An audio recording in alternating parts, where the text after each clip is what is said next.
Bueno, uno de los favoritos latinoamericanos para la Copa Mundial de la FIFA es precisamente México. Una demostración extraordinaria frente a Alemania, donde México se impuso. Y hablando de México, tenemos elecciones muy pronto, ¿no? Con el peligro de que llegue un hombre de izquierda a las elecciones, mucha preocupación de Estados Unidos y de algunos países latinoamericanos. Exactamente, estamos a días de que México, una de las elecciones fundamentales de este año de la región, se lleven a cabo. López Obrador, el hombre de las izquierdas mexicanas, parece perfilarse como el próximo presidente de la República. Es prácticamente inminente. Con un lenguaje más moderado, de todas maneras. Cuando López Obrador comienza su campaña, tuvo un lenguaje muy fuerte contra el empresariado, un lenguaje que iba a acabar con la corrupción, que los empresarios iban a dejar de robar al pueblo, y hoy en día ya hemos visto cómo se ha flexibilizado. Dice expresamente que necesitan de los empresarios para poder subsistir y que el país mejore. Lo que hizo Petro también en Colombia, moderar el discurso para no compararse con modelos de izquierda en América Latina. Y de hecho, López Obrador ha sido muy prudente al momento de tocar el tema de Venezuela, lo han tenido bastante al margen. Y algo que me interesa muchísimo de la política mexicana es cómo la construcción del aeropuerto de Ciudad de México ha sido un tema central en el debate electoral. Los grandes empresarios, la élite mexicana comercial, está en contra de López Obrador, quien en un primer momento decía que iba a suspender la construcción de este aeródromo en Ciudad de México, donde inversores como Carlos Slim, uno de los hombres más ricos del mundo, tienen capital invertido, y esto realmente es muy preocupante. Otro aspecto interesante es cuál es la política de López Obrador en caso de llegar al poder respecto a Trump y la administración norteamericana por el tema de la inmigración, que sigue siendo un problema latente tanto para Estados Unidos como para México. La construcción del muro que divide tanto a Estados Unidos y México. Aparentemente los candidatos tienen unificación de que no pagarán ni financiarán ningún muro con la frontera con Estados Unidos, aunque Donald Trump hemos visto cómo inclusive con la Unión Europea ha aplicado aranceles para satisfacer sus intereses comerciales, y es prácticamente muy probable que haga lo mismo contra México. Seguramente en la revista Diplomacia habrá que ocuparse de la elección en Turquía. Turquía es un factor muy importante en el Medio Oriente y Erdogan un personaje nuevo que algunos dicen que rompe con la línea de Ataturk hacia la democracia, otros dicen que necesitan un gobierno duro y por eso el cambio constitucional hacia el presidencialismo en Turquía. En la época de Ataturk, el gran sueño de Turquía era un país en el Medio Oriente, una región bastante convulsionada, donde el Islam y la democracia ha sido un tema muy controvertido, pero veíamos cómo Ataturk, el sueño del Estado turco laico.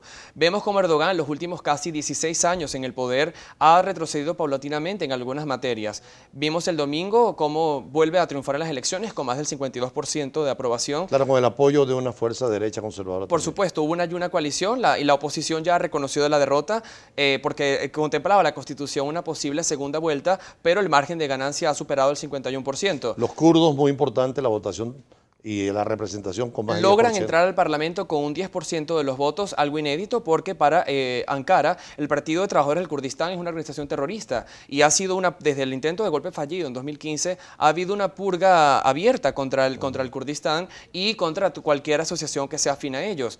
Algo que es interesante recalcar de Turquía es las facultades que adopta el presidente Erdogan en esta oportunidad, luego de la elección de la reforma constitucional que se llevó a cabo. Que aleja mucho de la Unión Europea, que tiene reserva frente a la Turquía de hoy, ¿no? Por supuesto, Turquía desde hace varias décadas ha intentado anexarse al bloque comunitario, la Unión Europea, que exige básicamente dos condiciones: una economía fluctuante y un respeto absoluto a los derechos humanos.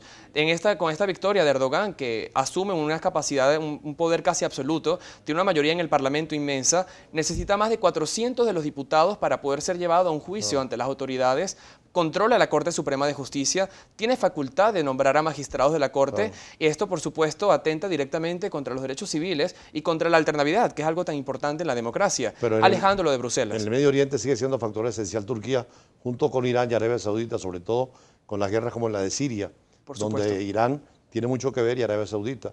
Y detrás de Irán, Rusia, China, detrás de Arabia Saudita, Estados Unidos y la Unión Totalmente. Europea. De hecho, vemos en el caso de Siria con preocupación cómo se llevan al paralelo dos diálogos. Las Naciones Unidas, por su parte, impulsa en Ginebra una mesa de diálogo con los países occidentales, principalmente con Arabia Saudita y Estados Unidos a la cabeza, y vemos cómo el bloque y el eje de Irán, Rusia y Turquía impulsan en Astana, en Kazajistán, otra mesa de diálogo paralela para ambos conseguir una solución política pacífica. Si este fuese el objetivo, deberían unificarse para lograr finalmente colocar un punto final a una situación que ha llevado más de 8 años de guerra, más de 500.000 muertos y que ha atentado contra la vida humana en infinidad de oportunidades. Algunos también en el caso del continente americano hablan de que las elecciones de Colombia, que fueron recientes, podría cerrar el proceso de paz, no solamente con la FARC, sino el ELN.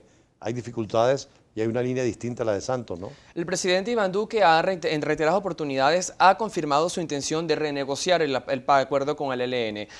Por supuesto, después la última apresión que hubo contra uno de los miembros del ELN, que seguía con actividades de narcotráfico una vez pactados los acuerdos en La Habana. Esto, por supuesto, quiebra el acuerdo y sin duda veremos en los próximos meses cómo se renegociará este planteamiento y cómo el presidente Iván Duque tendrá una de las tareas más importantes en sus manos no solo para Colombia, sino para toda la región. Tengo entendido que la revista Diplomacia comienza de nuevo los cursos de formación en temática internacional, relaciones internacionales, protocolos, comercio internacional, idiomas. ¿Puedes dar las referencias quienes tengan interés en seguir estos cursos los fines de semana? Por supuesto, a través de diplomacia.latinoamerica@gmail.com le haremos llegar toda la información de la cantidad de cursos que ofrecemos desde la Academia Diplomática Euroamericana, donde muchos jóvenes nos hemos formado en esta materia tan interesante como es la política internacional y la diplomacia. ¿Algún teléfono que puedan tener también? Por supuesto, 0414-118-2395. Estos temas de política internacional y sobre todo regional, incluyendo el tema de Guyana, que es muy venezolano, pero es internacional, creo que es una de las próximas conferencias, ¿no? Seguro que sí. El tema de la Guyana Esequiba es un tema que estaremos discutiendo en un foro, en un interesante simposio en el mes de agosto, donde se discutirá un tema que realmente tiene complejidad para la región y donde Venezuela tiene que unificarse bajo un solo criterio de unidad nacional para salvaguardar algo que es nuestro. Bueno, muchísimas gracias a Dylan Pereira, coordinador de la revista Diplomacia y de los